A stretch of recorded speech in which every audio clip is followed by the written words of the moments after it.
Mahirap ang buhay, totoo. Mahirap gumising araw-araw na ang iniisip ay paano makakaraos, paano makakain, at paano bubuhayin ang pamilya.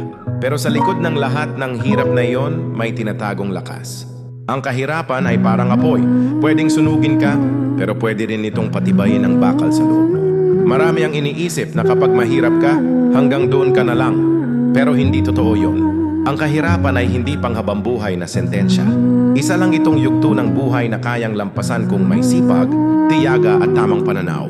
Ang pagiging mahirap ang nagtuturo kung paano pahalagahan ang bawat piso, bawat butil ng bigas at bawat maliit na tagumpay. Tandaan, maraming tao ang nagtagumpay dahil nagsimula sila sa wala.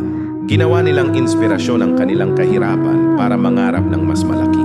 Kung kaya nila, kaya mo rin. Ang pagiging mahirap ay hindi kahihiyan, kundi paalala na may mas mataas kang mararating kung hindi ka susuko. Kaya sa bawat pagod, sa bawat pawis, isipin mo, lahat ng ito'y may bunga. Hindi man ngayon, hindi man bukas, pero darating ang araw na masasabi mo sa sarili mo, buti na lang hindi ako sumuko.